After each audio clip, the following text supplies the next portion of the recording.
Hello students, welcome back to Plus 1 Economics Online Classroom. Previous ക്ലാസ്സിൽ statistics for ഇക്കണോമിക്സിലെ ആറാമത്തെ chapter measures of dispersion പ്രകീർണനത്തിൻ്റെ അളവുകൾ എന്ന ചാപ്റ്ററാണ് ഡിസ്കസ് ചെയ്തുകൊണ്ടിരിക്കുന്നത്. അതിൽ the important measures of dispersion പ്രകീർണനത്തിൻ്റെ പ്രധാനപ്പെട്ട അളവുകൾ ഡിസ്കസ് ചെയ്തുകൊണ്ടിരിക്കുകയാണ്. ഒന്നാമത്തെ മെഷറായിട്ടുള്ള റേഞ്ച്, അതുപോലെ റേഞ്ചിൻ്റെ റിലേറ്റീവ് മെഷറായിട്ടുള്ള കോഎഫിഷ്യൻ്റ് ഓഫ് റേഞ്ച് എന്നിവയാണ് പ്രീവിയസ് ക്ലാസ്സിൽ ഡിസ്കസ് ചെയ്തിരുന്നത്. കംപ്ലീറ്റ് ചെയ്തു. എല്ലാവർക്കും കൃത്യമായിട്ട് ആ ഒരു ഭാഗം മനസ്സിലായി കാണുമെന്ന് കരുതുന്നു. ഇന്നത്തെ ക്ലാസ്സിൽ ഡിസ്കസ് ചെയ്യാൻ വേണ്ടി പോകുന്നത് രണ്ടാമത്തെ മെഷർ ഓഫ് ഡിസ്പെർഷൻ പ്രകീർണനത്തിൻ്റെ രണ്ടാമത്തെ അളവാണ് ക്വാർട്ടൈൽ ഡീവിയേഷൻ. എന്താണ് ക്വാർട്ടൈൽ ഡീവിയേഷൻ? ക്വാർട്ടൈൽസ് എന്താണെന്ന് പ്രീവിയസ് ചാപ്റ്റർ ആയിട്ടുള്ള 5th ചാപ്റ്ററിൽ ഡിസ്കസ് ചെയ്തിട്ടുണ്ട്. എന്താണ് ക്വാർട്ടൈൽസ് എന്ന് പറഞ്ഞാൽ? Quartiles are the value which divided A series into 4 equal parts. ഒരു ശ്രേണിയെ 4 തുല്യ ഭാഗങ്ങളായി വിഭജിക്കുന്ന മൂല്യത്തെയാണ് ക്വാർട്ടൈലുകൾ എന്ന് പറയുന്നത്. There are 3 quartiles. 3 ക്വാർട്ടൈലുകളാണ് ഉള്ളത്. Q1, Q2 ആൻഡ് Q3 അല്ലേ? ഇവിടെ Q1 എന്ന് വെച്ചാൽ ഒന്നാമത്തെ ക്വാർട്ടൈൽ, ഫസ്റ്റ് ക്വാർട്ടൈൽ. Q2 എന്ന് വെച്ചാൽ സെക്കൻഡ് ക്വാർട്ടൈൽ, രണ്ടാമത്തെ ക്വാർട്ടൈൽ. Q3 എന്ന് വെച്ചാൽ തേർഡ് ക്വാർട്ടൈൽ, മൂന്നാമത്തെ ക്വാർട്ടൈൽ. ഇവിടെ Q1നെ ലോവർ ക്വാർട്ടൈൽ എന്നും Q3യെ അപ്പർ ക്വാർട്ടൈൽ എന്നും വിളിക്കുന്നു. എല്ലാം നമുക്കറിയാം. Q2 equal to median. Q2 മീഡിയന് ഈക്വൽ ആയിരിക്കുമെന്നും പഠിച്ചു. ഇവിടെ നമുക്ക് Q1നെയും കുറിച്ച്, അതുപോലെ Q3യെയും കുറിച്ച് പഠിക്കാനുണ്ട്. അതിലേക്ക് നമുക്ക് വരാം. First of all, quartile deviation എന്താണെന്ന്, അതുകൊണ്ട് എന്താണ് അർത്ഥമാക്കുന്നത് എന്ന് പഠിക്കണം. Quartile deviation is the average of the difference between upper quartile that is Q3 and lower quartile Q1 അല്ലേ? അതായത് Q3യും Q1ഉം തമ്മിലുള്ള വ്യത്യാസത്തിൻ്റെ ശരാശരിയെ ആണ് ക്വാർട്ടൈൽ ഡീവിയേഷൻ എന്ന് വിളിക്കുന്നത്. It is the average of the difference between upper quartile and lower quartile. ഇവ രണ്ടും തമ്മിലുള്ള വ്യത്യാസത്തിൻ്റെ average അല്ലെങ്കിൽ ശരാശരിയാണ് quartile deviation. It is also known as semi inter quartile range. ഇത് സെമി ഇൻ്റർ ക്വാർട്ടൈൽ റേഞ്ച് എന്ന പേരിലും അറിയപ്പെടുന്നു. അത് 1 മാർക്കിന് ചോദിക്കാറുണ്ട്. ക്വാർട്ടൈൽ ഡീവിയേഷൻ്റെ മറ്റൊരു പേര് സെമി ഇൻ്റർ ക്വാർട്ടൈൽ റേഞ്ച്. അടുത്തൊരു 1 മാർക്കിന് പ്രതീക്ഷിക്കേണ്ട മറ്റൊരു ചോദ്യമാണ് ഇൻ്റർ ക്വാർട്ടൈൽ റേഞ്ച്. അത് കണ്ടുപിടിക്കാനുള്ള ഇക്വേഷൻ ചോദിക്കാറുണ്ട്. ഒരു തവണ ചോദിച്ച് കണ്ടിട്ടുണ്ട്. Inter quartile range equal to Q3 minus Q1. Q3 എന്ന് വെച്ചാൽ മൂന്നാമത്തെ ക്വാർട്ടൈൽ, Q1 എന്ന് വെച്ചാൽ ഫസ്റ്റ് ക്വാർട്ടൈൽ. ഇവ രണ്ടും തമ്മിലുള്ള വ്യത്യാസത്തെയാണ് ഇൻ്റർ ക്വാർട്ടൈൽ റേഞ്ച് എന്ന് പറയുന്നത്. ഓർത്തു വെക്കണം, 1 മാർക്കിന് എക്സ്പെക്റ്റ് ചെയ്യേണ്ട ചോദ്യമാണ്. ഇനി നമ്മൾ ക്വാർട്ടൈൽ ഡീവിയേഷൻ കണ്ടുപിടിക്കാനുള്ള ഇക്വേഷൻ അല്ലെങ്കിൽ ഫോർമുല നോക്കാൻ വേണ്ടിയിട്ട് പോവാണ്. കൊടുത്തിട്ടുണ്ട്. ക്വാർട്ടൈൽ ഡീവിയേഷനെ QD എന്ന ലെറ്റർ കൊണ്ടാണ് ഡിനോട്ട് ചെയ്യുക. QD ക്വാർട്ടൈൽ ഡീവിയേഷനെ QD എന്ന ലെറ്റർ കൊണ്ടാണ് റെപ്രസെൻറ്റ് ചെയ്യുന്നത്. QD equal to Q3 minus Q1 divided by 2. ഇതാണ് ക്വാർട്ടൈൽ ഡീവിയേഷൻ കണ്ടുപിടിക്കുന്നതിനുള്ള ഇക്വേഷൻ അല്ലേ? ആ ഒരു ഡെഫിനേഷനിൽ പറഞ്ഞ അതേ കാര്യം തന്നെ. Q3യും Q1ഉം തമ്മിലുള്ള ഡിഫറൻസ് മൈനസ് കണ്ടു അല്ലേ? വ്യത്യാസത്തിൻ്റെ ആവറേജ് അല്ലെങ്കിൽ ശരാശരി ഡിവൈഡഡ് ബൈ 2. അതാണ് ക്വാർട്ടൈൽ ഡീവിയേഷൻ. പഠിച്ചു. ഇനി ക്വാർട്ടൈൽ ഡീവിയേഷനും എന്തുണ്ട്? റിലേറ്റീവ് മെഷർ ഉണ്ട്, ആപേക്ഷിക അളവുണ്ട്. എന്തായിരിക്കും? Coefficient of quartile deviation. അപ്പോൾ ഇവിടെ 2 ഇക്വേഷൻ കൊടുത്തിട്ടുണ്ട്. ഒന്ന് അബ്സല്യൂട്ട് മെഷറാണ്, മറ്റൊന്ന് റിലേറ്റീവ് മെഷറാണ് അല്ലെങ്കിൽ ആപേക്ഷിക അളവാണ്. നേരത്തെ ഞാൻ ഡിസ്കസ് ചെയ്തിട്ടുണ്ടായിരുന്നു. ആദ്യത്തെ 4 അബ്സല്യൂട്ട് മെഷേഴ്സിനും റിലേറ്റീവ് മെഷേഴ്സ് ഉണ്ട് അല്ലെങ്കിൽ കോഎഫിഷ്യൻ്റ് ഉണ്ട് എന്ന് പറഞ്ഞിരുന്നു. അപ്പോൾ ക്വാർട്ടൈൽ ഡീവിയേഷൻ്റെ കോഎഫിഷ്യൻ്റ് ആണ് കോഎഫിഷ്യൻ്റ് ഓഫ് ക്വാർട്ടൈൽ ഡീവിയേഷൻ. അതെങ്ങനെ കണ്ടുപിടിക്കാം? That is equal to Q3 minus Q1 divided by Q3 plus Q1. Okay ആണല്ലോ? Q3 minus Q1 divided by Q3 plus Q1 ചെയ്ത് കഴിഞ്ഞാൽ ഇക്വേഷൻ അപ്ലൈ ചെയ്താൽ കോഎഫിഷ്യൻ്റ് ഓഫ് ക്വാർട്ടൈൽ ഡീവിയേഷൻ കിട്ടുന്നു. Okay, ഇനി നമുക്ക് quartile deviation കണ്ടുപിടിക്കാനുള്ള പ്രോബ്ലംസ് ചെയ്ത് നോക്കാം. ഇവിടെയും ഞാൻ പറഞ്ഞിട്ടുണ്ട്, ക്വാർട്ടൈൽസ് പഠിച്ച സമയത്ത് 3 സീരീസ് ഉണ്ടായിരിക്കും അല്ലേ? ആസ് യൂഷ്വൽ 3 ശ്രേണികൾ അവിടെയും ഉണ്ടായിരിക്കും. ബട്ട് ഏതൊക്കെ സീരീസിലുള്ള ചോദ്യമാണെന്ന് ഞാൻ പ്രത്യേകം ഐഡൻറ്റിഫൈ ചെയ്ത് ഇവിടെ തരില്ല. നിങ്ങൾ സ്വന്തമായിട്ട് കണ്ടുപിടിക്കണം അത് ഏത് സീരീസിൽ പെട്ട ക്വസ്റ്റ്യൻ ആണെന്ന്. ഓക്കെ, ചോദ്യം കൊടുത്തിട്ടുണ്ട്. First question, calculate quartile deviation and coefficient of quartile deviation. Okay, ക്യൂഡിയും അതുപോലെ കോഎഫിഷ്യൻ്റ് ഓഫ് ക്യൂഡിയും കണ്ടുപിടിക്കുക. താഴെ ചോദ്യം കൊടുത്തിട്ടുണ്ട്, മാർക്ക് എക്സ് വാല്യൂ ആണല്ലേ. എക്സ് വാല്യൂ ഇവിടെ കോമ ഇട്ട് കൊടുത്തിട്ടുണ്ട്. നിങ്ങൾ നോക്കിക്കേ, ഇത് ഏത് സീരീസിലെ ക്വസ്റ്റ്യൻ ആണ്? ഓഫ് കോഴ്സ് ഇൻഡിവിജ്വൽ സീരീസ് ആണ് അല്ലേ? വ്യക്തിഗത ശ്രേണിയിലെ ചോദ്യമാണ്. വ്യക്തിഗത ശ്രേണിയിൽ ഒരു കാരണവശാലും എന്ത് വരില്ല? ഫ്രീക്വൻസി വരില്ല. കാരണം എന്തുകൊണ്ടാണ്? അവിടെ ഒരു വാല്യൂ ഒരു തവണ മാത്രമേ റിപ്പീറ്റ് ചെയ്ത് വരുള്ളൂ അല്ലേ? ഒരു തവണ മാത്രമേ ആവർത്തിച്ചു വരുള്ളൂ, ഒരു തവണ മാത്രമേ വരുള്ളൂ. ഇവിടെ 20 എന്നൊരു സംഖ്യ ഒരു പ്രാവശ്യമേ വന്നിട്ടുള്ളൂ, 28 ഒരു പ്രാവശ്യമേ വന്നിട്ടുള്ളൂ അല്ലേ? നമുക്കറിയുന്ന കാര്യമാണ് ഇൻഡിവിജ്വൽ സീരീസിനെ കുറിച്ച്. അവിടെയുള്ള ഓരോ വാല്യൂസും usually occurs once in a series. ഒരു സീരീസിൽ ഒരു തവണ മാത്രമേ അത് വരുള്ളൂ. ഓക്കെ, നിങ്ങൾ പറയൂ, ഇൻഡിവിജ്വൽ സീരീസ് ആണെന്ന് ഐഡൻറ്റിഫൈ ചെയ്തു. അതിനുശേഷം ചെയ്യേണ്ട അടുത്ത കാര്യം എന്താണ്? ക്വാർട്ടൈൽസ് എന്ന് പറഞ്ഞാൽ എന്താണ്? പാർട്ടീഷൻ വാല്യൂ ആണ് അല്ലേ? വിഭജന മൂല്യങ്ങളാണ്. പഠിച്ചിട്ടുണ്ട്. വിഭജന മൂല്യങ്ങൾ ഏതൊക്കെയായിരുന്നു? ക്വാർട്ടൈൽസ്, ഡീസൈൽസ്, പെർസെൻറ്റൈൽസ് എല്ലാം പഠിച്ചിട്ടുണ്ട്. അതെല്ലാം മീഡിയൻ്റെ പാർട്ടായിട്ട് വരുന്നതാണ്. മീഡിയനും ഒരു പാർട്ടീഷൻ വാല്യൂ ആണ്, അല്ലെങ്കിൽ വിഭജന മൂല്യമാണ്, നമുക്ക് അറിയാം അല്ലേ? അപ്പോൾ മീഡിയൻ കണ്ടുപിടിക്കുമ്പോൾ നിങ്ങൾ എന്തൊക്കെ കാര്യങ്ങൾ ചെയ്യുന്നുണ്ടോ അതെല്ലാം ക്വാർട്ടൈൽസ് കണ്ടുപിടിക്കുമ്പോൾ നിങ്ങൾ ചെയ്യണം അല്ലേ? ആദ്യം നമുക്ക് Q1 കണ്ടുപിടിക്കണം, Q3 കണ്ടുപിടിക്കണം. ഇത് രണ്ടും കണ്ടുപിടിച്ചാൽ മാത്രമേ ഇക്വേഷനിലേക്ക് നമുക്ക് സബ്സ്റ്റിറ്റ്യൂട്ട് ചെയ്തിട്ട് ആൻസറിലേക്ക് എത്താൻ വേണ്ടി സാധിക്കുകയുള്ളൂ അല്ലേ? അപ്പോൾ ആദ്യം ചെയ്യേണ്ട കാര്യം എന്താ? ആദ്യം തന്നിട്ടുള്ള ഡാറ്റയെ ആരോഹണ ക്രമത്തിലോ അവരോഹണ ക്രമത്തിലോ ക്രമീകരിക്കുക. Firstly the data arranged either in to ascending or descending order. ആരോഹണ ക്രമത്തിലോ അവരോഹണ ക്രമത്തിലോ ഈ ഒരു ചോദ്യത്തിനെ അല്ലെങ്കിൽ ഈ ഒരു സീരീസ് ശ്രേണിയെ ക്രമീകരിക്കണം, അറേഞ്ച് ചെയ്യണം അല്ലേ? അസെൻഡിങ് ഓർഡറിൽ ഞാൻ കൊടുത്തിട്ടുണ്ട്, എഴുതിയത് നിങ്ങൾക്ക് കാണാം. ചെറുതിൽ നിന്ന് വലുതിലേക്ക് എഴുതിയിട്ടുണ്ട്. അതിനുശേഷം ആദ്യം Q1 കണ്ടുപിടിക്കണം. പ്രീവിയസ് ചാപ്റ്ററിൽ പഠിച്ചിട്ടുള്ളതാണ് Q1ഉം Q3 എല്ലാം കണ്ടുപിടിക്കാൻ. അതേ ഒരു ഫോർമാറ്റ് തന്നെ ഇവിടെയും. ബട്ട് ഇവിടെ ക്വാർട്ടൈൽ ഡീവിയേഷൻ ആണ് ഇത് ഉപയോഗിച്ചുകൊണ്ട് കണ്ടുപിടിക്കാൻ വേണ്ടി പോകുന്നത്. ഓക്കെ, ഒരു സ്റ്റെപ്പ് കൂടെ അഡ്വാൻസ്ഡ് ആയിട്ട് നമുക്ക് ചെയ്യേണ്ടി വരും അല്ലേ? ഇവിടെ ക്വാർട്ടൈൽ ഡീവിയേഷൻ എന്ന ടോപ്പിക്കാണ് പഠിക്കുന്നത്. Q1 കണ്ടുപിടിക്കാനുള്ള ഇക്വേഷൻ വ്യക്തിഗത ശ്രേണിയിൽ എന്താണ്? സൈസ് ഓഫ് n+1/4 ഐറ്റം അല്ലേ? ഇവിടെ n, ഇൻഡിവിജ്വൽ സീരീസിൽ n എന്താണ്? നമുക്കറിയാം, ടോട്ടൽ നമ്പർ ഓഫ് ഒബ്സർവേഷൻസ്, മൊത്തം സംഖ്യാവിലകളുടെ എണ്ണമാണ്. ഇവിടെ എത്ര സംഖ്യകളുണ്ട് അല്ലെങ്കിൽ എത്ര ഒബ്സർവേഷൻസ് ഉണ്ട്? 7. എണ്ണി നോക്കിക്കേ, 7 ഒബ്സർവേഷൻസ് ഉണ്ട്. അതുകൊണ്ട് ഇവിടെ n എന്താണ്? 7 ആണ് അല്ലേ? 7 ആണ്. അതിനുശേഷം n-ൻ്റെ സ്ഥാനത്ത് ഈ 7 എന്ന് സബ്സ്റ്റിറ്റ്യൂട്ട് ചെയ്യുക, പകരം കൊടുക്കുക. That is Q1 equal to size of 7+1/4 item. That is 8/4 item, 8/4 item. 8/4 എന്ന് വെച്ചാൽ 2. 2 ആണോ ഉത്തരം? അല്ല, രണ്ടാമത്തെ ഐറ്റം, 2th ഐറ്റം. അതിനുശേഷം എവിടെ പോകണം? നമ്മളിവിടെ അസെൻഡിങ് ഓർഡറിലാക്കിയ ആ ഒരു സീരീസിലേക്ക് പോവാം. രണ്ടാമത്തെ ഐറ്റം ഏതാണ്? 15 ആണ്, 15 ആണ് അല്ലേ? ഇവിടെ കൊടുത്തിട്ടുണ്ട്. സെക്കൻഡ് ഐറ്റം 15 ആണ്. Q1 കിട്ടി. ഇനി Q3 കണ്ടുപിടിക്കണം. ഇക്വേഷൻ റൈറ്റ് ഡൗൺ ചെയ്തേ. Q3 equal to size of 3n+1/4 item. എങ്ങനെയാണ് അവിടെ 3 വന്നത്? മൂന്നാമത്തെ ക്വാർട്ടൈലാണ് കണ്ടുപിടിക്കേണ്ടത് അല്ലേ? Q3 ആണ്. അതുകൊണ്ട് ആ 3 നമ്മൾ എവിടെ കൊടുക്കണം? ഇക്വേഷനിലും കൂടെ കൊടുക്കണം.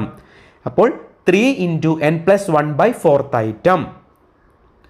Next step, Q3 equal to size of 3 into n എത്രയാണ് നമുക്കറിയാം 7 ആണ്. 7 + 1/4th item. ആദ്യം നിങ്ങൾ ചെയ്യേണ്ട കാര്യം എന്താ, ബ്രാക്കറ്റിനുള്ളിലുള്ള ആ ഒരു കാര്യം കണ്ടുപിടിക്കണം. അവിടെ നിങ്ങൾ സോൾവ് ചെയ്യണം. 7 + 1 ആദ്യം ചെയ്യണം. അതിനുശേഷം വേണം അതിനെ 3 കൊണ്ട് മൾട്ടിപ്ലൈ ചെയ്യാൻ, ഗുണിക്കാൻ. ഓക്കെ, അപ്പോൾ എത്ര കിട്ടും? 3 × 8 24. 24/4th item ആണല്ലോ. 24/4 എത്രയാ? 6. ആറാമത്തെ ഐറ്റം ആണ്, 6th item. ഇനി എങ്ങോട്ട് പോകണം? വീണ്ടും നോക്കുക, അസെൻഡിങ് ഓർഡറിലാക്കിയതിലേക്ക് നോക്കണം. ആറാമത്തെ ഐറ്റം എത്രയാണ്? 40 ആണ് അല്ലേ. ആറാമത്തെ ഐറ്റം 40 ആണ്. അപ്പോൾ കിട്ടി. ഇനി താഴെ വൃത്തിയായിട്ടൊന്ന് എഴുതി വെക്കുക. Q1 എത്രയാണ്, Q3 എത്രയാണ്. ഓക്കെ, ആ ഒരു ഫോർമാറ്റ് മറന്നു പോരുത്. നിങ്ങൾ പലയിടങ്ങളിലായിട്ടായിരിക്കും ചിലപ്പോൾ ആൻസർ എഴുതി വെച്ചിട്ടുണ്ടായിരിക്കുക. അതെല്ലാം ഒന്ന് യൂണിഫോമിറ്റി കിട്ടാൻ വേണ്ടിയിട്ട് എല്ലാം ഒന്നുകൂടെ പെർഫെക്റ്റ് ആയിട്ട് താഴേക്ക് നിങ്ങൾ എഴുതി വെക്കണം. Q1 എത്രയാ? 15 കിട്ടി. Q3 എത്രയാ? 40 ആണ്. അതിനുശേഷം ഇക്വേഷൻ അപ്ലൈ ചെയ്യുക. ഓക്കെ, ഇക്വേഷൻ റൈറ്റ് ഡൗൺ ചെയ്യുക. ക്വാർട്ടൽ ഡീവിയേഷൻ QD = Q3 - Q1 / 2. എത്രയാണ്? Q3 40 ആണ്. എത്രയാണ് Q1? 15 ആണ്. 40 - 15 / 2 എത്ര കിട്ടും? 40 - 15 25 ആണ്. 25 / 2 12.5 12.5 കിട്ടി. അപ്പോൾ ക്വാർട്ടൽ ഡീവിയേഷൻ 12.5 ആണെന്ന് കിട്ടി. അതിനുശേഷം QDയുടെ റിലേറ്റീവ് മെഷർ ആയിട്ടുള്ള coefficient of QD, coefficient of quartile ഡീവിയേഷനും കണ്ടുപിടിക്കണം. Then again write down the equation. Coefficient of quartile deviation, that is QD, equal to Q3 - Q1 / Q3 + Q1. Okay, അതിനുശേഷം അവിടെ Q3യുടെയും Q1ൻ്റെയും സ്ഥാനത്ത് അതിൻ്റെ എമൗണ്ട് ആൻസേഴ്സ് സബ്സ്റ്റിറ്റ്യൂട്ട് ചെയ്ത് കൊടുക്കാം. Okay, 40 - 15 / 40 + 15, that is equal to 25 / 55. Answer is 0.45 കിട്ടി. അതിനുശേഷം വീണ്ടും ക്വാർട്ടൽ ഡീവിയേഷൻ്റെയും കോഎഫിഷ്യൻ്റ് ഓഫ് ക്വാർട്ടൽ ഡീവിയേഷൻ്റെയും ഉത്തരങ്ങൾ താഴേക്ക് പെർഫെക്റ്റ് ആയിട്ടൊന്ന് വൃത്തിയായിട്ട് എഴുതി വെക്കണം. ഓക്കെ, അതെല്ലാം അതേ ഫോർമാറ്റിൽ തന്നെ ഫോളോ ചെയ്തിട്ട് വേണം എഴുതാൻ വേണ്ടിയിട്ട്. ക്ലിയർ ആണല്ലോ? QD എത്ര കിട്ടി? 12.5 ആണ്. ദെൻ കോഎഫിഷ്യൻ്റ് ഓഫ് ക്വാർട്ടൽ ഡീവിയേഷൻ എത്ര കിട്ടി? 0.45 ആണ്. ക്ലിയർ ആണല്ലോ? വളരെ സിമ്പിൾ ആയിട്ടുള്ളതാണ്, അതുപോലെ വളരെ ഇമ്പോർട്ടൻ്റ് ആണ്. ചോദിക്കാറുണ്ട് എക്സാമിന് ക്വാർട്ടൈൽ ഡീവിയേഷനും അതിൻ്റെ കോഎഫിഷ്യൻ്റ് കണ്ടുപിടിക്കാനും. ക്ലിയർ ആണല്ലോ? അപ്പോൾ ഇൻഡിവിജ്വൽ സീരീസ് വ്യക്തിഗത ശ്രേണിയിൽ നിന്ന് QDയും അതിൻ്റെ കോഎഫിഷ്യൻറ്റും കണ്ടുപിടിക്കാൻ പഠിച്ചു. പ്രോബ്ലം നമ്മൾ ചെയ്തു, വളരെ സിമ്പിളാണ്. അടുത്ത ചോദ്യം നോക്കിക്കോളൂ. രണ്ടാമത്തെ ചോദ്യം, question number 2. Calculate QD and coefficient of QD. അതായത് ക്വാർട്ടൽ ഡീവിയേഷനും ക്വാർട്ടൽ ഡീവിയേഷൻ്റെ കോഎഫിഷ്യൻറ്റും കണ്ടുപിടിക്കുക. ചോദ്യം കൊടുത്തിട്ടുണ്ട്. ഇവിടെ 3 കോളങ്ങൾ ഉണ്ടെങ്കിൽ പോലും ആദ്യത്തെ 2 കോളമാണ് ചോദ്യം. മൂന്നാമത്തെ കോളം ഞാൻ അതിൻ്റെ കൂടെ തന്നെ ആൻസറിലേക്ക് വേണ്ട കോളമായിട്ട് ഡ്രോ ചെയ്തതാണ്, സെപ്പറേറ്റ് ആയിട്ട് വരയ്ക്കേണ്ട എന്ന് കരുതിയിട്ട്. ഓക്കെ, ആദ്യത്തെ 2 കോളമാണ് ചോദ്യം. ക്ലിയർ ആണല്ലോ? ഫസ്റ്റ് കോളത്തിൻ്റെ പേരെന്താണ്? മാർക്ക്. അതാണ് എക്സ് വാല്യൂ അല്ലേ, മാർക്ക്. രണ്ടാമത്തെ കോളം എന്താണ്? നമ്പർ ഓഫ് സ്റ്റുഡൻസ്, കുട്ടികളുടെ എണ്ണം. ഓക്കെ, അതാണ് ഫ്രീക്വൻസി അല്ലേ. നമുക്ക് എപ്പോഴും അറിയാം ആദ്യത്തെ കോളം എന്തായിരിക്കും? എക്സ് വാല്യൂ ആയിരിക്കും. അതിൻ്റെ പേരിനി മാർക്കോ ഏജോ എന്തും ആയിക്കോട്ടെ, അത് എക്സ് വാല്യൂസിനെയാണ് കാണിക്കുന്നത്. രണ്ടാമത്തെ കോളം ഇവിടെ എന്താ? നമ്പർ ഓഫ് സ്റ്റുഡൻസ്, കുട്ടികളുടെ എണ്ണം. അതിനി കുട്ടികളുടെ എണ്ണമോ ജോലിക്കാരുടെ എണ്ണമോ എന്തും ആയിക്കോട്ടെ, അതെല്ലാം എന്തിനെയാണ് റെപ്രസെൻ്റ് ചെയ്യുന്നത്? ഫ്രീക്വൻസി അല്ലെങ്കിൽ ആവൃത്തി, എഫ് എന്ന ലെറ്ററിനെയാണ് കാണിക്കുന്നത്. ആണല്ലോ? ഇനി നിങ്ങൾ പറഞ്ഞ് ഇവിടെ ഞാൻ ഏത് സീരീസിൽ പെട്ട ചോദ്യമാണെന്ന് പ്രത്യേകം ഡിനോട്ട് അല്ലെങ്കിൽ പറഞ്ഞു തന്നിട്ടില്ല. ഇതേത് സീരീസിലെ ചോദ്യമാണെന്ന് നമുക്ക് എങ്ങനെ മനസ്സിലാക്കാം? പ്രീവിയസ് ക്ലാസ്സിൽ പറഞ്ഞിട്ടുണ്ടായിരുന്നു അല്ലേ, എങ്ങനെ കണ്ടുപിടിക്കാം? ഇവിടെ ഫ്രീക്വൻസി തന്നിട്ടുണ്ട് അല്ലേ. ഫ്രീക്വൻസി തന്നത് കൊണ്ട് തന്നെ ഒന്നാമത്തെ സീരീസ് ആയിട്ടുള്ള ഇൻഡിവിജ്വൽ സീരീസ് അല്ല, വ്യക്തിഗത ശ്രേണി അല്ല നമുക്ക് ഉറപ്പിച്ച് പറയാം. വ്യക്തിഗത ശ്രേണിയിൽ ഒരു കാരണവശാലും ഫ്രീക്വൻസി ഉണ്ടാവില്ല അല്ലേ. അവിടെ ഓരോ സംഖ്യയും ഒരു വട്ടം മാത്രമേ വരുള്ളൂ, റിപ്പീറ്റ് ചെയ്ത് വരാത്തത് കൊണ്ട് അവിടെ ഫ്രീക്വൻസി ഉണ്ടാവില്ല. എന്നാൽ ഇവിടെ ഫ്രീക്വൻസി ഉണ്ട്. അതുകൊണ്ട് നമുക്ക് പറയാം ഇത് ഒന്നെങ്കിൽ ഡിസ്ക്രീറ്റ് സീരീസോ അല്ലെങ്കിൽ കണ്ടിന്യൂസ് സീരീസോ അല്ലേ, whether it is belong to either discrete or continuous series, ഒന്നെങ്കിൽ അസന്തത ശ്രേണിയോ അല്ലെങ്കിൽ സന്തത ശ്രേണിയോ ആണ്. ഇനി ഇതിൽ ഏതാണെന്ന് നമ്മൾ എങ്ങനെ ഐഡൻറ്റിഫൈ ചെയ്യും? ഇവിടെ തന്നിട്ടുള്ള എക്സ് വാല്യൂ ക്ലാസ്സുകളായിട്ടാണോ അല്ലയോ എന്ന് നോക്കുക. ക്ലാസ്സുകളായിട്ടാണെങ്കിൽ അത് കണ്ടിന്യൂസ് സീരീസ് ആണ്. എന്നാൽ ക്ലാസ്സുകൾ അല്ലെങ്കിലോ അത് ഡിസ്ക്രീറ്റ് സീരീസ് ആണ് അല്ലെങ്കിൽ അസന്തത ശ്രേണിയാണ്. അപ്പോൾ നിങ്ങൾ പറഞ്ഞ് ഇവിടെ ക്ലാസ് കൊടുത്തിട്ടുണ്ടോ? ക്ലാസ്സുകളായിട്ടല്ല. അതുകൊണ്ട് ഈ ചോദ്യം ഡിസ്ക്രീറ്റ് സീരീസ് അല്ലെങ്കിൽ അസന്തത ശ്രേണിയുമായി ബന്ധപ്പെട്ട ചോദ്യമാണ്. മനസ്സിലാക്കി? ഓക്കെ. ക്വാർട്ടൈൽസ് കണ്ടുപിടിക്കാൻ നമുക്കറിയാം ഫ്രീക്വൻസി തന്നിട്ടുണ്ടെങ്കിൽ അവിടെ എന്ത് കണ്ടുപിടിക്കണം? LCF. മീഡിയൻ കണ്ടുപിടിക്കാൻ നമ്മൾ എന്തൊക്കെ ചെയ്തിട്ടുണ്ടോ അതെല്ലാം ക്വാർട്ടൈൽ കണ്ടുപിടിക്കാൻ ചെയ്യണമെന്ന് പഠിച്ചിട്ടുണ്ട് അല്ലേ? 6ാമത്തെ ചാപ്റ്ററിൽ നമ്മൾ പഠിച്ചുകൊണ്ടിരിക്കുകയാണ്. അതുപോലെ പ്രീവിയസ് ചാപ്റ്ററിലും 5ാമത്തെ ചാപ്റ്ററിലും പഠിച്ചു. ക്വാർട്ടൈൽസും ഡീസൈൽസും പെർസെൻറ്റൈൽസും പഠിച്ച സമയത്ത് അല്ലേ? അപ്പോൾ 3ാമത്തെ കോളം എന്താണ്? LCF. ഇത് അഡീഷണൽ ആയിട്ട് നമ്മൾ ഡ്രോ ചെയ്യുന്ന ഒരു കോളമാണ് LCF. Less than cumulative frequency എന്നാണ് അതിൻ്റെ എക്സ്പാൻഷൻ, പൂർണ്ണ രൂപം. LCF എന്ന് എഴുതി. LCF എങ്ങനെ കണ്ടുപിടിക്കാം? ഓരോ ഫ്രീക്വൻസിയും മുകളിൽ നിന്ന് താഴോട്ട് ആഡ് ചെയ്ത് വരിക, കൂട്ടി പോവുക. അപ്പോൾ 1ാമത്തെ ഫ്രീക്വൻസി അവിടെ തുടക്കത്തിൽ തന്നെ എഴുതി വെക്കണം അല്ലേ? 4.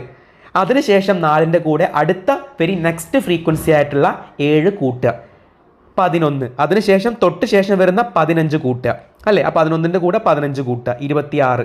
അങ്ങനെ കൂട്ടി എന്ത് ചെയ്യുക? താഴേക്ക് വരിക. ഓക്കെ, അതാണ് നമുക്ക് അറിയുന്ന കാര്യമാണ്.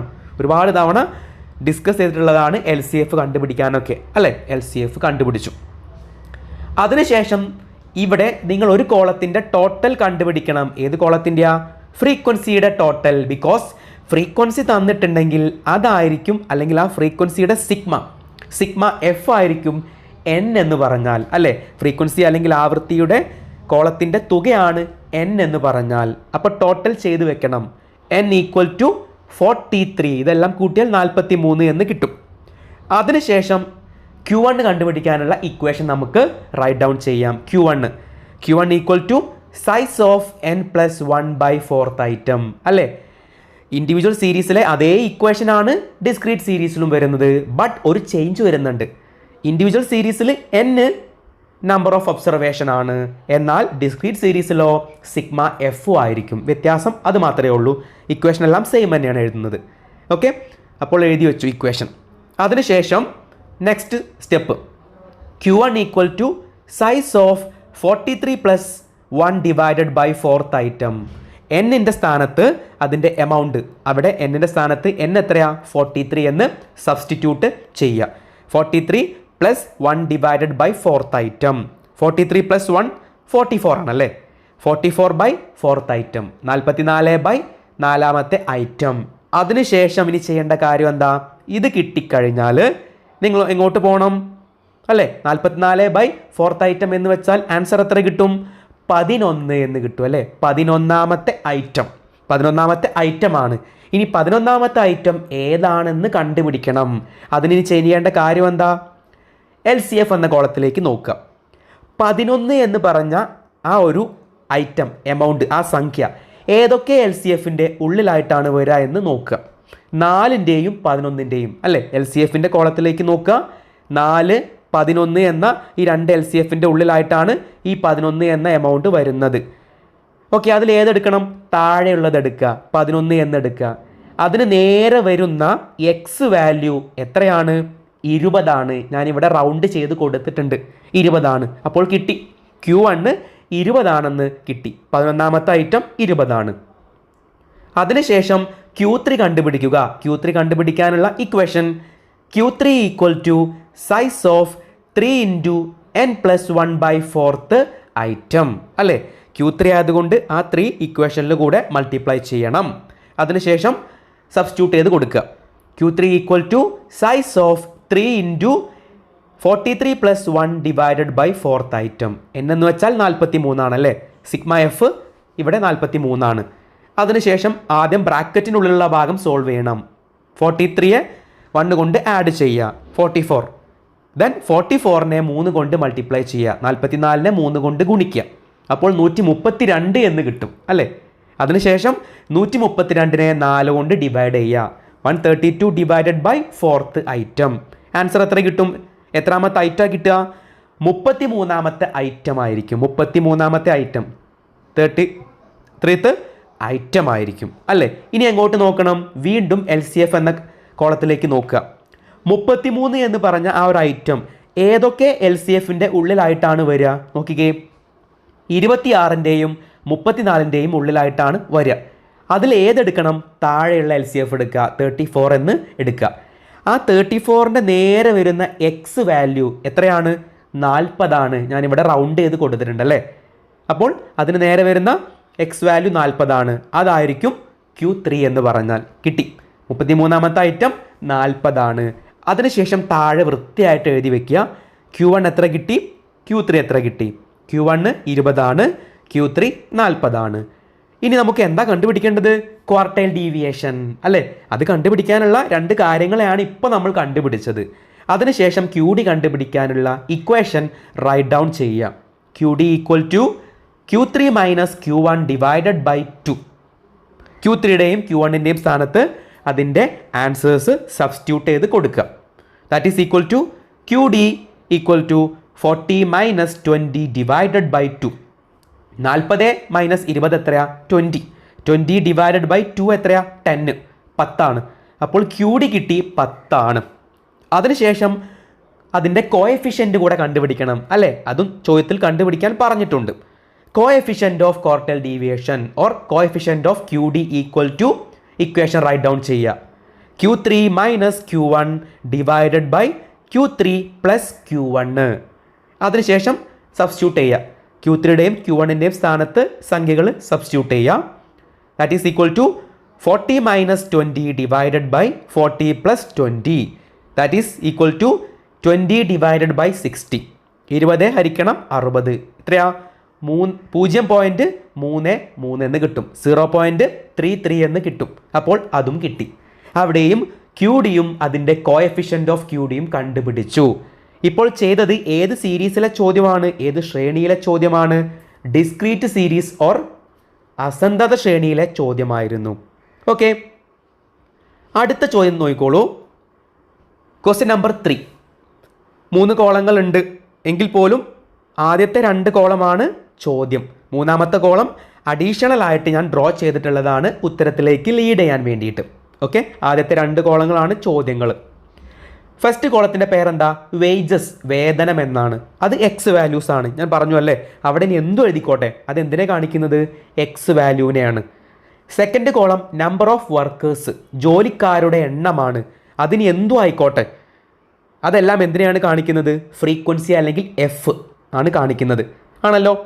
നിങ്ങൾ നോക്കിക്കേ, ഇതേത് സീരീസിലെ ചോദ്യ, ഏത് ശ്രേണിയിലെ ചോദ്യ? നോക്കിക്കേ, ഫ്രീക്വൻസി ഉണ്ട്.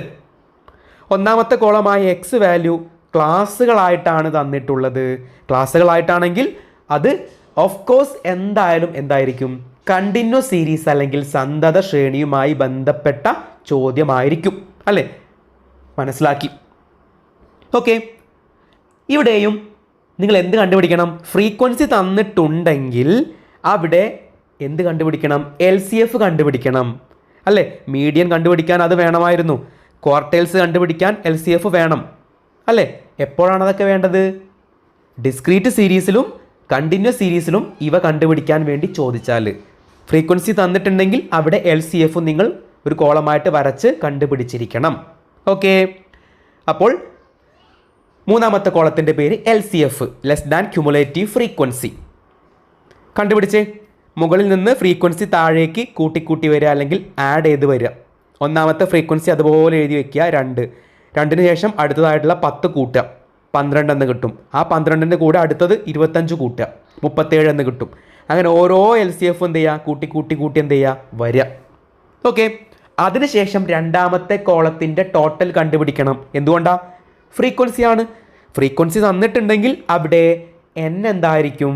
സിഗ്മ എഫ് ആയിരിക്കും. ആ ഫ്രീക്വൻസിയുടെ തുകയായിരിക്കും അല്ലെങ്കിൽ സം ആയിരിക്കും. അറിയുന്ന കാര്യമാണ് അല്ലേ, ഒരുപാട് പഠിച്ചതാണ് അതിനെക്കുറിച്ചെല്ലാം. താഴെ ഞാൻ വരച്ചു വെച്ചിട്ടുണ്ട് n = 60, n 60 എഴുതി വെച്ചു. അതിനുശേഷം ഇക്വേഷൻ എഴുതി വെക്കുക. ഇക്വേഷനിൽ ഒരു പ്രത്യേകതയുണ്ട് അല്ലേ, ക്വാർട്ടൈൽസ് കണ്ടുപിടിക്കാൻ അല്ലെങ്കിൽ Q3 Q1 കണ്ടുപിടിക്കാൻ ഇവിടെ 2 ഇക്വേഷൻ വരും അല്ലേ, 2 ഇക്വേഷൻ വരും. എന്തുകൊണ്ടാണ്? കണ്ടിന്യൂസ് സീരീസിൽ നമ്മൾ പഠിച്ചിട്ടുണ്ട് മീഡിയൻ കണ്ടുപിടിക്കാൻ 2 ഇക്വേഷൻ ഉണ്ടായിരുന്നു അല്ലേ, മീഡിയനുമായി ബന്ധപ്പെട്ടത് തന്നെയാണ് ക്വാർട്ടൈൽസ്. അപ്പോൾ ഇവിടെയും എന്തുണ്ടായിരിക്കും, 2 ഇക്വേഷൻ വരുമെന്ന് പ്രീവിയസ് ചാപ്റ്ററിൽ നമ്മൾ വ്യക്തമായിട്ട് ഡിസ്കസ് ചെയ്തിട്ടുള്ളതാണ്. അന്ന് ഞാൻ പറഞ്ഞിട്ടുണ്ടായിരുന്നു ആ ടോപ്പിക്ക് നമുക്ക് ഈ ഒരു ചാപ്റ്ററിലും വരുമെന്ന് പറഞ്ഞിട്ടുണ്ടായിരുന്നു അല്ലേ. ഇവിടെ 2 ഇക്വേഷൻ വരും. ഒന്ന് എന്തായിരിക്കും, ക്ലാസ് കണ്ടുപിടിക്കാനായിരിക്കും. രണ്ടാമത്തെ ഇക്വേഷനോ കൃത്യമായിട്ടുള്ള ക്വാർട്ടൈലിൻ്റെ വാല്യൂ കണ്ടുപിടിക്കാനും ആയിരിക്കും. Simply we can say Q1 കണ്ടുപിടിക്കാൻ ഇവിടെ 2 ഇക്വേഷൻ ഉണ്ടായിരിക്കും. ഒന്ന് ക്ലാസ് കണ്ടുപിടിക്കാനും ഒന്ന് Q1ൻ്റെ യഥാർത്ഥ വാല്യൂ, ആക്യുറേറ്റ് വാല്യൂ കണ്ടുപിടിക്കാനും. അതുപോലെ Q3 കണ്ടുപിടിക്കാനും 2 ഇക്വേഷൻ ഉണ്ടായിരിക്കും. ഒരു ഇക്വേഷൻ Q3യുടെ ക്ലാസ് കണ്ടുപിടിക്കാനായിരിക്കും, അടുത്ത ഇക്വേഷനോ Q3യുടെ കറക്റ്റ് വാല്യൂ കിട്ടാനും ആയിരിക്കും. ഓക്കെ, ഓർത്ത് വയ്ക്കുക. അപ്പോൾ ഇക്വേഷൻ ഞാൻ റൈറ്റ് ഡൗൺ ചെയ്യുന്നു. റൈറ്റ് സൈഡിൽ Q1 = size of n/4 item. എന്താ വ്യത്യാസം വന്നേ, ഇവിടെ +1 വരില്ല എന്ന് ഓർത്ത് വെക്കണമെന്ന് പറഞ്ഞിട്ടുണ്ട്, നമ്മൾ പഠിച്ചതാണ് അല്ലേ. ഇവിടെ n/4 ഐറ്റം മാത്രമേ വരൂ, +1 അവിടെ കൊടുക്കാൻ പാടില്ല. നോട്ട് പോയിന്റ് ആണ്, മറന്നു പോരുത്. Okay, Q1 = size of n/4 item. അതെന്ത് കിട്ടാൻ വേണ്ടിയിട്ടാണ്? ക്ലാസ് കിട്ടാൻ വേണ്ടിയിട്ടാണ് അല്ലേ. അതിനുശേഷം അടുത്ത step Q1 = size of n എത്ര കിട്ടി, ഇവിടെ 60 ആവൃത്തിയുടെ തുക 60 60 / 4th ഐറ്റം അല്ലേ, 60/4 ഐറ്റം എത്ര കിട്ടും, 60/4 15, 15ാമത്തെ ഐറ്റം അല്ലേ, 15ാമത്തെ ഐറ്റം. ഇനി എങ്ങോട്ട് നോക്കണം, LCF എന്ന കോളത്തിലേക്ക് നോക്കുക. 15ാമത്തെ ഐറ്റം ഇതിൽ ഏതൊക്കെ LCFൻ്റെ ഉള്ളിലായിട്ടാണ് വരിക, 12ൻ്റെയും 37ൻ്റെയും ഇടയിലായിട്ടാണ് വരിക അല്ലേ. 12, 37 തുടങ്ങിയ 2 LCFൻ്റെ ഇടയിലായിട്ടാണ് 15 എന്ന ഐറ്റം വരിക ആണല്ലോ. ഇതിന് 2ലായിട്ടാണ് 15 ഇരിക്കുന്നത്. അതിലേതെടുക്കണം, താഴെയുള്ളത് 37 എന്നെടുക്കുക. 37ൻ്റെ നേരെ വരുന്ന ക്ലാസ് ഏതാണ്, 30 to 35 അല്ലേ, 30 to 35 ആണ്. അതായിരിക്കും ക്ലാസ്, അതാണ് ക്ലാസ്. അപ്പോൾ ക്ലാസ് കണ്ടുപിടിച്ചു, 30 to 35 ആണ്. അതിനുശേഷം Q1ൻ്റെ അക്യുറേറ്റ് വാല്യൂ അല്ലെങ്കിൽ കൃത്യമൂല്യം കണ്ടുപിടിക്കാനായിട്ട് രണ്ടാമത്തെ ഇക്വേഷൻ എന്തായിരുന്നു, നമുക്കറിയുന്ന ഇക്വേഷനാണ്, വെൽ നോൺ ആയിട്ടുള്ള ഇക്വേഷനാണ്. Q1 = L + n/4 - CF / F × C അല്ലേ, പഠിച്ചിട്ടുണ്ട് മുൻപേ പ്രീവിയസ് ചാപ്റ്ററിൽ. ശ്രദ്ധിക്കേണ്ട കാര്യം, ഇവിടെ L+ എന്നുള്ളത് പുറത്ത് വേണം എഴുതാനെന്ന് അന്നേ ഞാൻ പറഞ്ഞു തന്നിട്ടുണ്ടായിരുന്നു. അതേ ഫോർമാറ്റിൽ തന്നെ മനസ്സിലാക്കണം. L + n/4 - CF / F × C ആണ്. അതിനുശേഷം റൈറ്റ് സൈഡിൽ ഇവിടെ ഓരോ ലെറ്റേഴ്സും അതിൻ്റെ എമൗണ്ട് എത്രയാണെന്ന് എഴുതി വെച്ചിരിക്കണം. ഓക്കെ, അതാണ് അതിൻ്റെ ഒരു പെർഫെക്ഷൻ. ഇതേ ഫോർമാറ്റ് ഫോളോ ചെയ്യണം. L എന്ന് വെച്ചാൽ എന്താ, ക്ലാസിൻ്റെ ലോവർ ലിമിറ്റ് അല്ലേ, ക്ലാസിൻ്റെ നീച പരിധി എത്രയാ, 30 to 35 ക്ലാസ്, അതിൻ്റെ ലോവർ ലിമിറ്റ് 30. എന്താണ് n, 60. സിഗ്മ F ആണല്ലേ, 60 കിട്ടി. CF എന്ന് വെച്ചാൽ എന്താ, ക്ലാസിൻ്റെ നേരെയുള്ള അല്ലെങ്കിൽ കറസ്പോണ്ടൻ്റ് ആയിട്ടുള്ള LCFന് തൊട്ട് മുകളിലുള്ള അല്ലെങ്കിൽ തൊട്ട് മുന്നിലുള്ള LCF. ക്ലാസിൻ്റെ നേരെയുള്ള LCF എത്രയാ, 37. അതിന് തൊട്ട് മുകളിലുള്ള LCF എത്രയാ, 12. അപ്പോൾ CF 12 ആണ്. അതുപോലെ F എന്ന് വെച്ചാൽ എന്താ, ക്ലാസിൻ്റെ നേരെയുള്ള ഫ്രീക്വൻസി അല്ലെങ്കിൽ F ആണ് F കൊണ്ട് ഉദ്ദേശിക്കുന്നത്. ക്ലാസ് 30 to 35 ആണ്, അതിന് നേരെ വരുന്ന F 25 ആണ്. ദെൻ C എന്ന് വെച്ചാൽ ക്ലാസ് ഇൻ്റർവെല്ലാണ്. ആരുടെ ക്ലാസ് ഇൻ്റർവെല്ലാണ്, നമ്മൾ ഇവിടെ എടുത്ത ക്ലാസ് 30 to 35 അല്ലേ, ആ ക്ലാസിൻ്റെ ഇൻ്റർവെൽ എത്രയാണ്, 5 ആണ്, കിട്ടി. അപ്പോൾ നമുക്കിവിടെ ഇക്വേഷനിൽ വേണ്ട ഓരോ ലെറ്റേഴ്സും അതിൻ്റെ എമൗണ്ട് ഇവിടെ എഴുതി വച്ചിട്ടുണ്ട്. അതിനുശേഷം ഇക്വേഷനിലേക്ക് ഈ ഒരു കാര്യങ്ങളെല്ലാം സബ്സ്റ്റിറ്റ്യൂട്ട് ചെയ്തിട്ട് കൊടുക്കുക. താഴെ കൊടുത്തിട്ടുണ്ട് Q1 = 30 + 60 / 4 - 12 / 25 ഇൻറ്റു 5. അതിനുശേഷം എന്ത് ചെയ്യണം? ആദ്യം റൈറ്റ് സൈഡ് വേണം സോൾവ് ചെയ്യണമെന്ന് ഞാൻ പറഞ്ഞിട്ടുണ്ടായിരുന്നു. അവസാനം വേണം എൽ പ്ലസ് അതിൻ്റെ കൂടെ ചെയ്യാൻ വേണ്ടിയിട്ട്. അപ്പോഴായിരിക്കും ആൻസർ കൃത്യമായിട്ടും കിട്ടുക. ഓക്കെ, ഇപ്പോൾ റൈറ്റ് സൈഡ് സോൾവ് ചെയ്ത് വെക്കുക. റൈറ്റ് സൈഡ് സോൾവ് ചെയ്ത് വരുമ്പോൾ നമുക്ക് എങ്ങനെ കിട്ടും? സിംപ്ലിഫൈ ചെയ്ത് വരുമ്പോൾ ഓൾറെഡി പഠിച്ചത് കൊണ്ടാണ് ഞാനിവിടെ സ്ക്രീനിൽ സ്ക്രോൾ ചെയ്ത് കാണിക്കുന്നത്. ഓക്കെ, റൈറ്റ് സൈഡിൽ എങ്ങനെ കിട്ടും? 30 plus 15 divided by 25, 15 divided by 25 എന്ന് കിട്ടും. അങ്ങനെ കിട്ടിക്കഴിഞ്ഞാൽ ആദ്യം നിങ്ങൾ ചെയ്യേണ്ടത് എന്താ? 15നെ 25 കൊണ്ട് ഡിവൈഡ് ചെയ്യണം. എന്നിട്ട് ആ ആൻസറിന് അതിൻ്റെ കൂടെ വേണം എന്ത് ചെയ്യാൻ? ആ എൽ പ്ലസ് ആയിട്ടുള്ള 30 പ്ലസ് ചെയ്യാൻ വേണ്ടിയിട്ട്. 15നെ 25 കൊണ്ട് ഡിവൈഡ് ചെയ്താൽ 0.6 എന്ന് കിട്ടും അല്ലേ? 0.6 എന്നാണ് കിട്ടുക. അവസാനം വേണം നിങ്ങൾ എന്ത് ചെയ്യാൻ? 30 പ്ലസ് 0.6, 30 പ്ലസ് 0.6 ചെയ്യാൻ. 30 പ്ലസ് 0.6 ആൻസർ ഈസ് 30.6 അല്ലേ? 30.6 എന്ന് കിട്ടും. ആരെ? Q1നെ കിട്ടി. Q1നെ കിട്ടി അല്ലേ? ആദ്യം ക്ലാസ് കണ്ടുപിടിച്ചു, രണ്ടാമത് Q1ൻ്റെ കൃത്യമായിട്ടുള്ള ഉത്തരം കിട്ടാനായിട്ട് വേറൊരു ഇക്വേഷനും അപ്ലൈ ചെയ്തു. അതെല്ലാം നമുക്ക് ഫെമിലിയർ ആണ്. ഇനി ഇതേപോലെ Q3യെ കണ്ടുപിടിക്കണം. തേർഡ് ക്വാർട്ടൈൽ അല്ലെങ്കിൽ അപ്പർ ക്വാർട്ടൈലിനെ കണ്ടുപിടിക്കണം. ഇവിടെയും രണ്ട് ഇക്വേഷൻ വരും. ഫസ്റ്റ് ഇക്വേഷൻ ക്ലാസ് കണ്ടുപിടിക്കാനാണ്. അടുത്ത ഇക്വേഷനോ കൃത്യമായിട്ടുള്ള Q3യുടെ വാല്യൂ കണ്ടുപിടിക്കാനും ആയിരിക്കും. Okay, first equation Q3 equal to size of 3 into n divided by 4th item. ഇവിടെയും +1 വരില്ല, ഓർത്ത് വയ്ക്കണം. 3n ബൈ 4th ഐറ്റം എന്ത് കിട്ടാൻ വേണ്ടിയിട്ടാ? ക്ലാസ് കിട്ടാൻ വേണ്ടിയിട്ടാണ് അല്ലേ? അതിനുശേഷം ഇവിടെ സബ്സ്റ്റിറ്റ്യൂട്ട് ചെയ്ത് കൊടുക്കുക. എന്നിൻ്റെ സ്ഥാനത്ത് അതിൻ്റെ എമൗണ്ട് സബ്സ്റ്റിറ്റ്യൂട്ട് ചെയ്യുക. That is equal to Q3 equal to size of 3 into 60 divided by 4th item. എന്ന് വെച്ചാൽ ഇവിടെ കിട്ടിയിട്ടുണ്ട് 60 ആണ് അല്ലേ? 3 into 60 by 4th item. 3 into 60 എത്രയാ? 180. 180 ഡിവൈഡഡ് ബൈ 4th ഐറ്റം. 180നെ 4 കൊണ്ട് ഡിവൈഡ് ചെയ്താൽ 45 എന്ന് കിട്ടും അല്ലേ? 45. ഓക്കെ, 45th ഐറ്റം ആണ്. 45ാമത്തെ ഐറ്റം ആണ്. 45ാമത്തെ ഐറ്റം ഏതാണെന്ന് നമുക്ക് എങ്ങനെ അറിയാം? വീണ്ടും എങ്ങോട്ട് പോകണം? LCFൻ്റെ കോളത്തിലേക്ക് പോവുക അല്ലേ? LCFൻ്റെ കോളത്തിലേക്ക് പോവുക. 45ാമത്തെ ഐറ്റം ഇതിൽ ഏതൊക്കെ LCFൻ്റെ ഉള്ളിലായിട്ട് വരും? 37ൻ്റെയും 53യുടെയും ഇടയിലായിട്ടാണ് 45 വരിക അല്ലേ? 45th ഐറ്റം വരിക. അതിൽ ഏതെടുക്കണം? താഴെയുള്ളത് എടുക്കുക. 53 അല്ലേ? 53 എന്നെടുക്കണം. അതിൻ്റെ നേരെ വരുന്ന ക്ലാസ് ഏതാ? 35 to 40, 35 to 40 ആണ് ഇവിടെ Q3 കണ്ടുപിടിക്കുമ്പോഴുള്ള ക്ലാസ്. ഓക്കെ ആണല്ലോ? കിട്ടി അല്ലേ? 35 to 40 ആണ്. അതിനുശേഷം നിങ്ങൾ ചെയ്യേണ്ട കാര്യം എന്താ? രണ്ടാമത്തെ ഇക്വേഷൻ, Q3 കണ്ടുപിടിക്കാനുള്ള രണ്ടാമത്തെ ഇക്വേഷൻ എന്താണ്? L plus 3 into n divided by 4 minus CF divided by F into C. എന്താണ്? L plus 3 into n divided by 4 minus CF divided by F into C.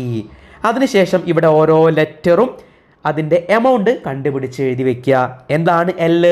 ക്ലാസിൻ്റെ lower limit. ഇവിടെ ഏതാ class കിട്ടിയേ?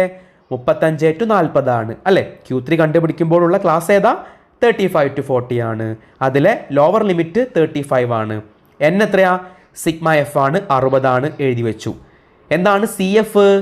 CF എന്ന് വെച്ചാൽ ക്ലാസിൻ്റെ നേരെയുള്ള LCFൻ്റെ തൊട്ട് മുകളിലുള്ള LCF. ക്ലാസിൻ്റെ നേരെ വരുന്ന LCF 53 ആണ്. അതിൻ്റെ തൊട്ട് മുകളിൽ വരുന്ന LCF എത്രയാ? 37 ആണ് അല്ലേ? ഒക്കെ ടേബിളിലേക്ക് നോക്കി മനസ്സിലാക്കണം കേട്ടോ. കണ്ടുപിടിച്ചു. അതിനുശേഷം F എന്ന് വെച്ചാൽ എന്താ?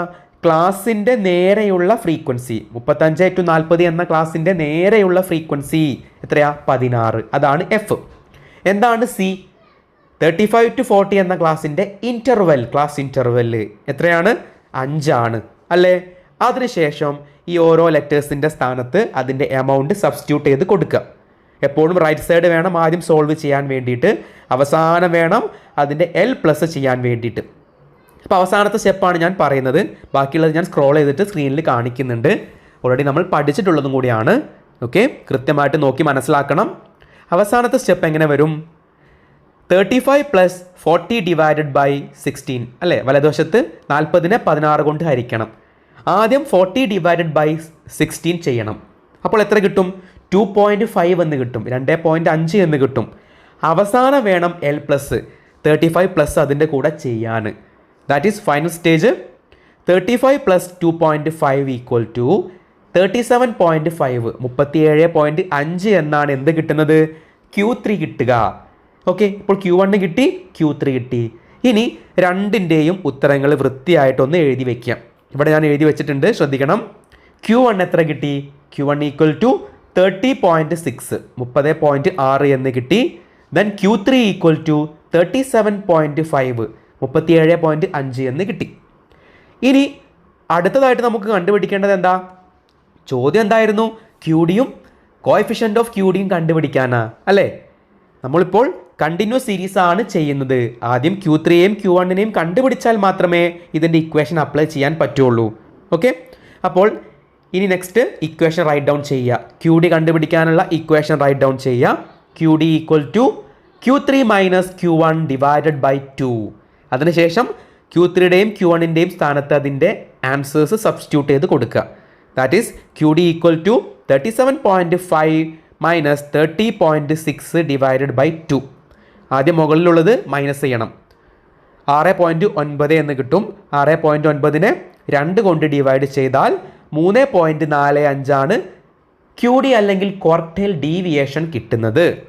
അതിനുശേഷം QDയുടെ കോഎഫിഷ്യൻ്റ് കണ്ടുപിടിക്കണം അല്ലേ? ദെൻ ഇക്വേഷൻ റൈറ്റ് ഡൗൺ ചെയ്യണം. Coefficient of QD equal to Q3 minus Q1 divided by Q3 plus Q1. അതിനുശേഷം Q3യുടെയും Q1ൻ്റെയും എമൗണ്ടുകൾ അവിടെ സബ്സ്റ്റിറ്റ്യൂട്ട് ചെയ്ത് കൊടുക്കുക. That is coefficient of QD equal to 37.5 minus 30.6 divided by 37.5 plus 30.6 അല്ലേ?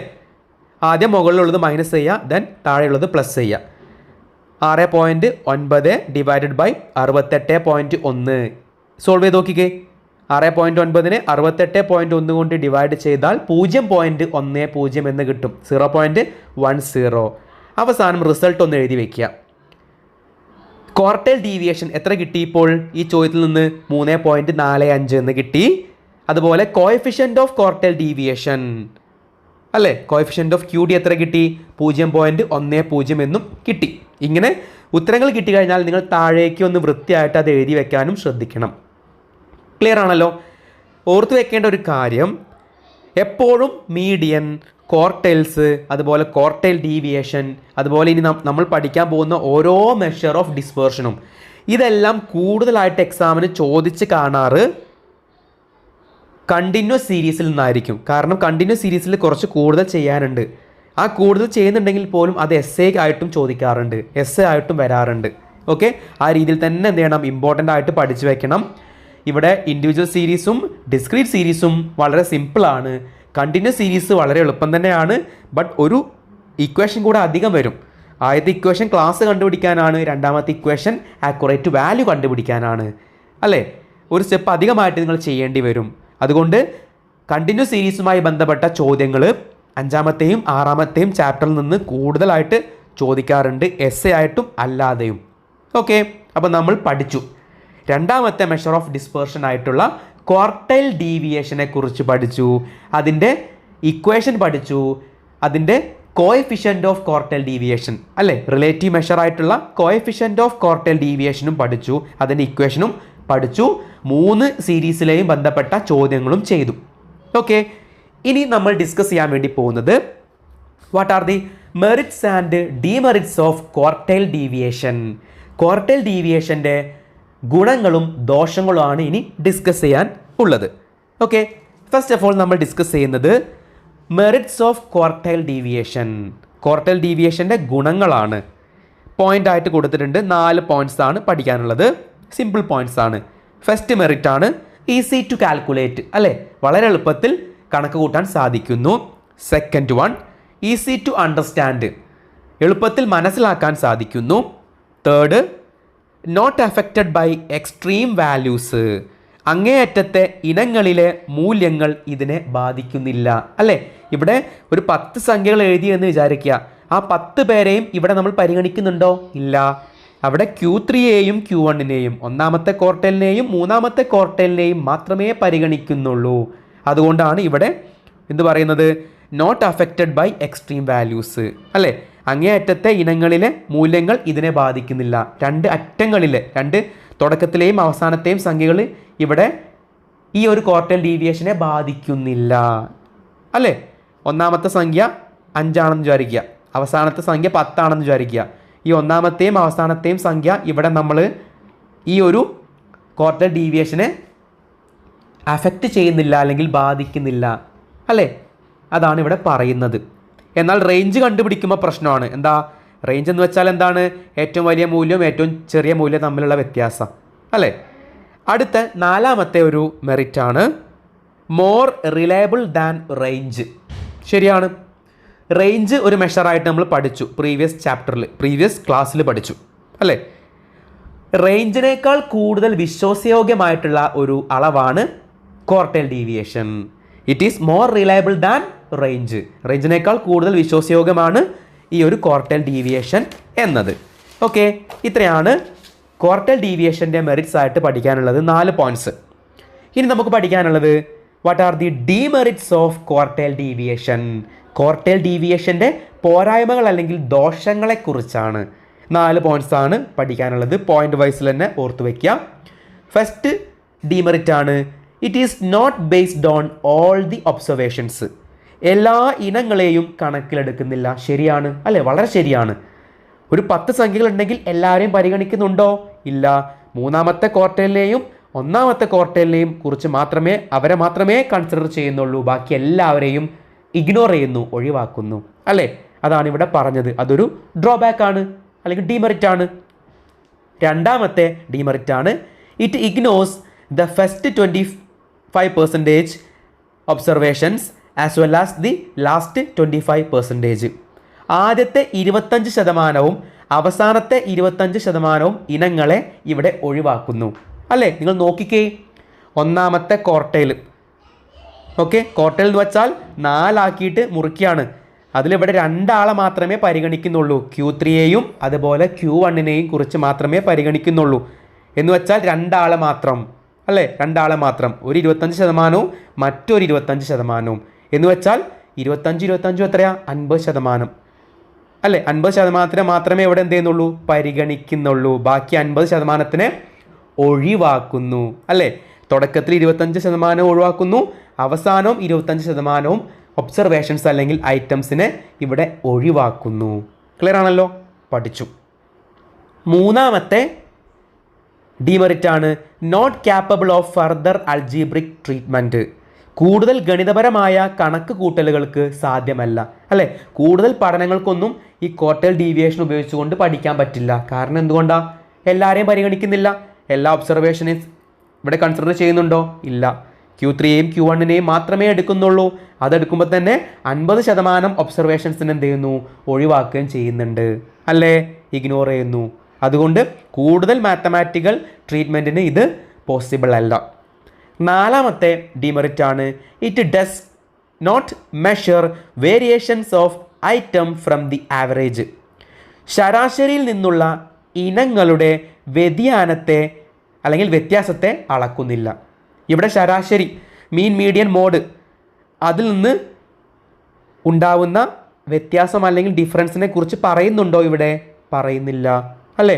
അതൊരു പോരായ്മയാണ്. It doesn't measure variation of item from the average.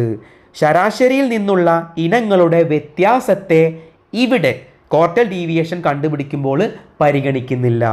ഇത് 4മാണ് ഡീമെറിറ്റ്സ് ഓഫ് ക്വാർട്ടൈൽ ഡീവിയേഷൻ. അപ്പോൾ ഇപ്പോൾ നമ്മൾ പഠിച്ചു കഴിഞ്ഞത് merits and demerits of quartile deviations ആണ് അല്ലേ. പഠിച്ചു കഴിഞ്ഞു. 4 പോയിന്റ്സ് വീതം പഠിച്ചു കഴിഞ്ഞു, മെറിറ്റ്സ് ആൻഡ് ഡീമെറിറ്റ്സ് ആയിട്ട്. ഇത്രയാണ് ക്വാർട്ടൈൽ ഡീവിയേഷൻ എന്ന ടോപ്പിക്കിൽ നമുക്ക് ഡിസ്കസ് ചെയ്യാനുള്ളത്. ഇതോടെ രണ്ടാമത്തെ മെഷർ ഓഫ് ഡിസ്പേർഷൻ ആയിട്ടുള്ള ഈ ഒരു ടോപ്പിക്ക് ഇവിടെ വൈൻഡപ്പ് ചെയ്യുകയാണ്. എല്ലാവർക്കും കൃത്യമായിട്ട് മനസ്സിലായി കാണുമെന്ന് കരുതുന്നു. മൂന്നാമത്തെ മെഷർ അടുത്ത ക്ലാസ്സിൽ നമ്മൾ ഡിസ്കസ് ചെയ്യുന്നതായിരിക്കും. എല്ലാവർക്കും ഒരു ശുഭദിനം നേർന്നുകൊണ്ട് നിർത്തുന്നു.